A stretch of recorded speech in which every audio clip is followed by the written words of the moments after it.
Hello class. तो चलिए हम अपना नेक्स्ट टॉपिक स्टार्ट करते हैं। और जो हमारा टॉपिक था वो था कि हम जो हमारे मिसिबल लिक्विड्स होते हैं इन्हें किस तरीके से सेपरेट कर सकते हैं। तो सबसे पहले हम एसीटोन और वाटर को सेपरेट करने की कोशिश करेंगे। जो एसीटोन और वाटर हैं इन दोनों को हम सेपरेट करेंगे किस तरीके से, ये जो आपका दिखाई दे रहा होगा आपको, separation of the miscible liquids by distillation.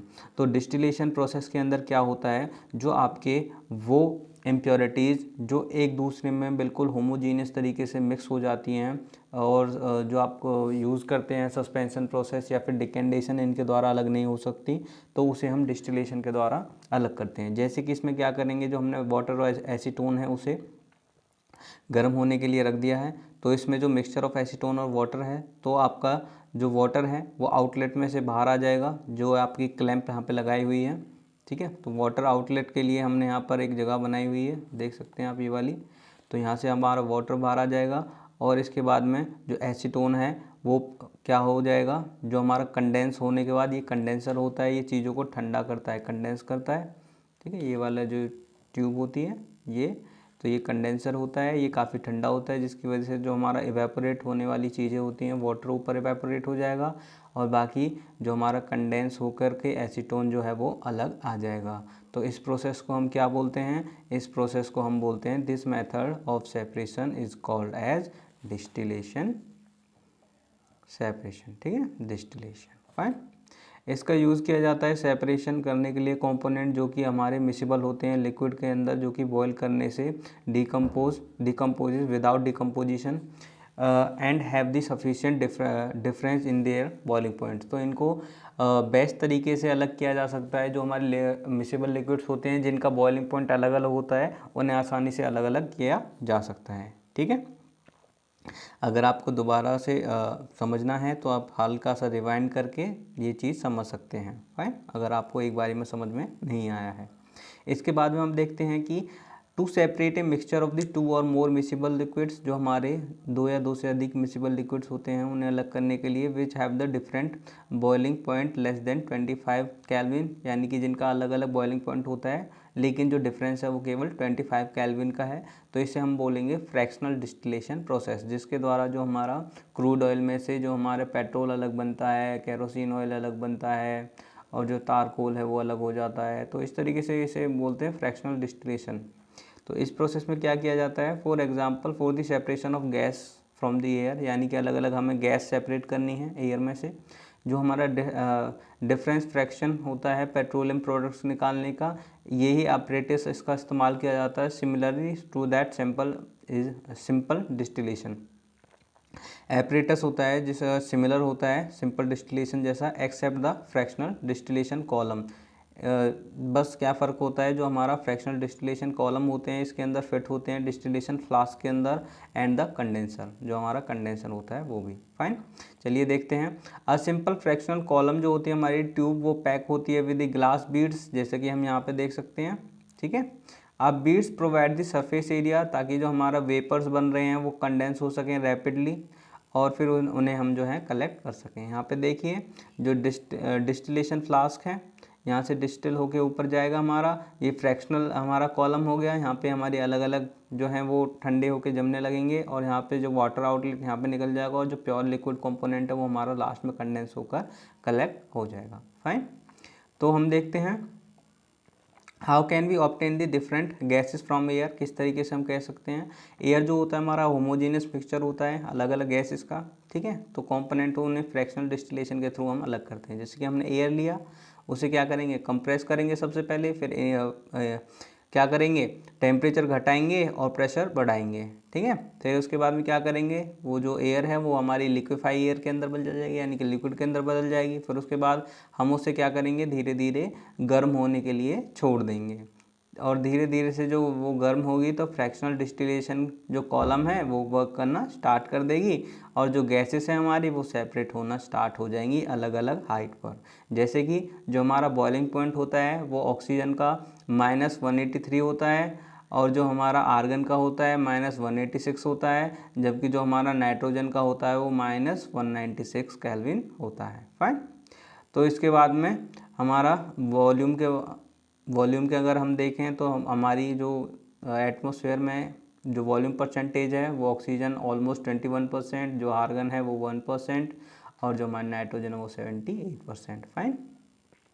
इसके बाद में क्या है, जो हमारा इफ़ वी वांट ऑक्सीजन, अगर हमें ऑक्सीजन चाहिए जैसे कि अभी की रिक्वायरमेंट भी है हमारी, तो उसके लिए हम किस तरीके से ऑक्सीजन को अलग करते हैं वो यहाँ पे समझाया हुआ है। तो यहाँ पर हम क्या करेंगे, बाकी अदर गैसेस जो भी प्रेजेंट हैं एयर के अंदर उन्हें हम कंप्रेस करेंगे। क्या करेंगे, सबसे पहले प्रेशर बढ़ाएंगे और टेम्परेचर को घटाएंगे। Fine.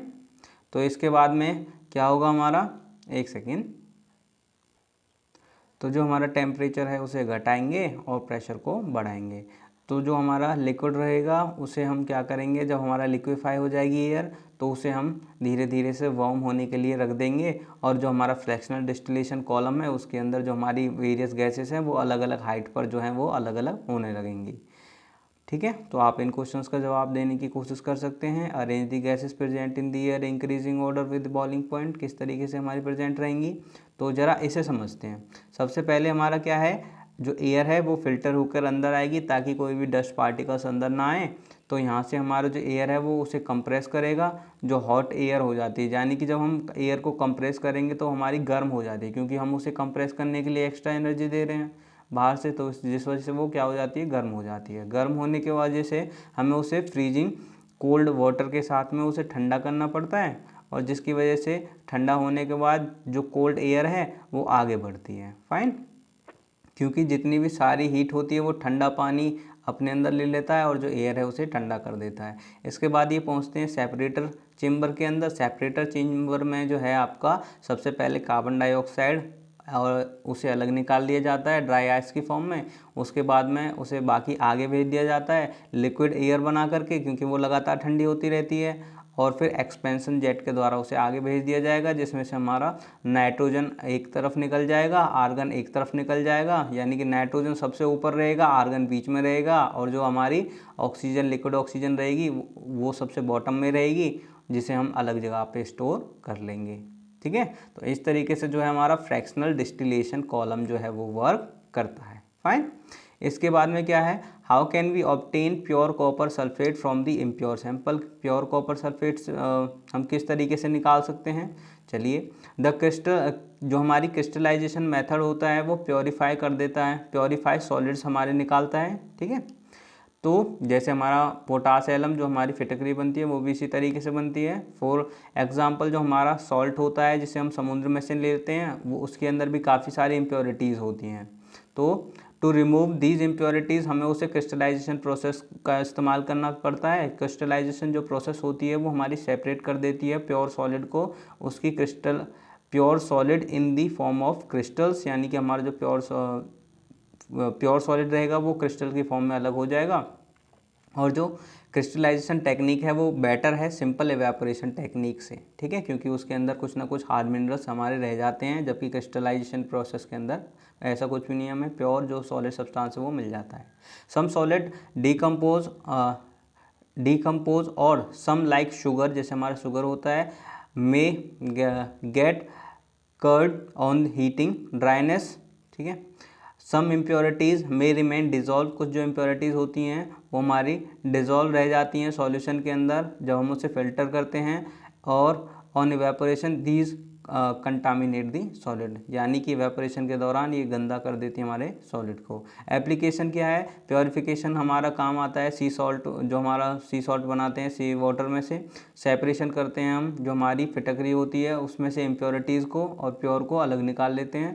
Third by choosing one of the above method, जो हमारा कंपोनेंट होते हैं मिक्सचर के अंदर उन्हें हम जो है उनमें से प्योर सब्सटेंस अलग से निकाल सकते हैं। With advancement in the technology many more method of separation techniques has been devised, यानी कि और भी कई सारी टेक्निक्स हैं जिन्हें आप बाद में पढ़ेंगे। इन सिटीज़ ड्रिंकिंग वाटर जो होता है वो पीने के लिए supplies from the water works a flow diagram of the typical work in the shown, जो कि हमारा नीचे डायग्राम दिया हुआ है जिसमें हमारा बताया हुआ है पानी जो है हमारा पीने का किस तरीके से फिल्टर होकर आता है। जैसे कि हम यहाँ पे देख सकते हैं जो रिजर्वायर है उसमें से हमारा पहले सेडिमेंटेशन में उसमें सेडिमेंट इकट्ठा हो जाएगा जितना भी सॉलिड सब्सटेंस होगा।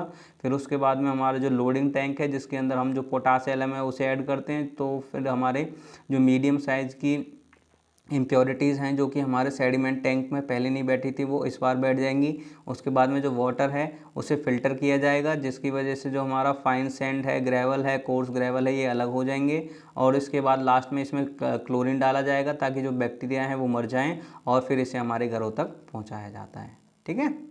और जो आपके फिजिकल एंड केमिकल चेंजेस हैं इनके बारे में हम नेक्स्ट क्लास के अंदर डिस्कस करेंगे। तो मिलते हैं। हेल्दी रहिए, सुरक्षित रहिए और घर रहिए। Have a good day.